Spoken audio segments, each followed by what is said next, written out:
আমাদের জীবনে বরকত নেই কেন? বেশিরভাগ মানুষই চতুর্দিকে দেখা যায় হতাশাগ্রস্ত। এর থেকে প্রতিকারের উপায় কি? খুবই গুরুত্বপূর্ণ এবং খুবই জীবন ঘনিষ্ঠ একটি প্রশ্ন। কারণ এই বিষয়ের সাথে আমি নিজেও একমত যে আজ ঘরে ঘরে হতাশা। যার সাথে কথা বল মানুষের মনে অনেক দুঃখ, অনেক ক্ষোভ, অনেক হতাশা, অনেক অপ্রাপ্তি, অনেক তার দুঃখগাথা, এগুলো বলবে। কি নারী, কি পুরুষ, কি শহরের, কি গ্রামের, কি দেশি, কি বিদেশি, সব মানুষে দেখবেন নানা মানসিক যন্ত্রণায় আছে, মনোবেদনায় আছে, অনেক কষ্টের মধ্যে আছে, অনেক দুঃখের মধ্যে আছে। এই পরিস্থিতির কারণটা কি এবং এটা থেকে উত্তরের উপায়টা কি? এর উত্তরে প্রথমে বলতে চাই যে এটি মূলত আমাদের বস্তুবাদের প্রভাবে যে মানসিকতাটা তৈরি হয়েছে, আমাদের যে মেন্টালিটি তৈরি হয়েছে এই বস্তুবাদের প্রভাবে, ভোগবাদী এই পৃথিবীর এই সভ্যতা, এই সমাজের প্রভাবে, সেই মানসিকতাই হলো এর জন্য প্রধানতর দায়ী আসামি। একজন ইমানদার, ইমানের যে তাড়না আছে, প্রেরণা আছে, সেই প্রেরণা দ্বারা অনুপ্রাণিত হয়ে তিনি যদি তার জীবনকে পরিচালনা করেন, তিনি যদি ইসলামকে সত্যিকার অর্থে ধারণ করেন, অনুধাবন করেন, বুঝেন, উপলব্ধি করেন, তাহলে তাকে কখনো এই জাতীয় হতাশা গ্রাস করতে পারে না। কেন?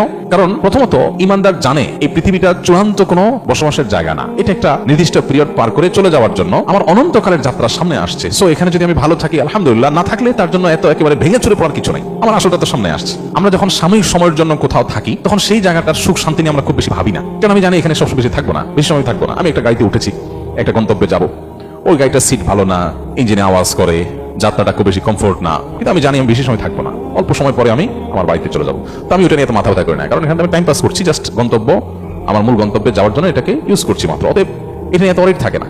আমাদের বেশিরভাগ মানুষের এই যে হাই হাই, নাই নাই, খাই খাই একটা ভাব, ছেলেদের সাথে কথা বললে দেখা যায় তাদের জীবনে দুঃখের শেষ নাই, দুঃখের কোনো শেষ নাই। কি দুঃখ? যদি আলাপ করেন তো দেখবেন যে বলবে যে দুঃখ হইল তার স্বামী তাকে বিদেশে ঘুরতে নিয়ে যাবে বলছে, সে বাদ আইজও সে পুরা করেনি। পুরুষদের সাথে যদি বসেন দুঃখের কথা জিজ্ঞেস করেন তো বলবে যে হুজুর বড় কষ্টে আস, বড় কষ্টে আস, দুঃখের শেষ নাই। কি হয়েছে? ব্যবসা বাণিজ্য ভালো না, একটা বেটা ধরা খাই, যেখানে হাত দিয়ে সব শেষ হয়ে যায়। ওই লোকেরই বাসায় যায় দেখেন 5 পদ দিয়া ভাত তরকারি রাইন্দা খাইতেছে, বুড়ি বুঝ করতেছে। আপনার দাওয়াত দিয়ে দেখবেন 7 পদ খাওয়াইতেছে, কিন্তু ওনার অনেক দুঃখ। কিসের দুঃখ? আর টাকা নাই। সেদিন আমাদের বেশিরভাগ মানুষের দুঃখগুলো দেখলে, সবার কথা বলছি না, উল্লেখযোগ্য সংখ্যক মানুষ আছে, তাদের হাউদাসের কথা শুনলে আপনি যখন ইসলামের পার্সপেক্টিভ থেকে তাকে তাকান বা দেখেন, বা আপনি নিরপেক্ষ জায়গা থেকেও যদি দেখেন, তাহলে সেক্ষেত্রে আপনি দেখবেন যে আপনার তার দুঃখের কথা শুনে আপনার হাসি পাবে। বহু মানুষ আছে চিঠি লেখে, মেসেজ দেয়, মেইল করে, ভাই আমি আর বাঁচবো না, ভাই বাঁচার কোনো উপায় নেই, ভাই মরার আগে একটু কথা বলে যেতে চাই। ঠিক আছে, আসেন কথা বলি। কথাবার্তা বলার পর আমি দেখি আমার চেয়ে অনেক ভালো আছে। তাহলে আপনি আমার কাছে সান্ত্বনা নিতে আসছেন, আমার সান্ত্বনা কে দিবে তাহলে বলেন? এই দিক থেকে আপনি তো আমার চেয়ে ভালো আছেন, মাশাআল্লাহ। ইমানদার তার এই যে হাই হাই, গেল গেল, নাই নাই, খাই খাই, এই যে ভাব, এই ভাবটা দূর করতে হবে, মানসিকতার পরিবর্তন করতে হবে। ভাই দুনিয়াটা জান্নাত না। এখানে যদি সব মন মতো হয়ে যায় তাহলে জান্নাত কি? এখানে তো আপনি শ্বশুরবাড়িতে গেছেন, আশা করছেন একটা জিনিস, হয় নাই।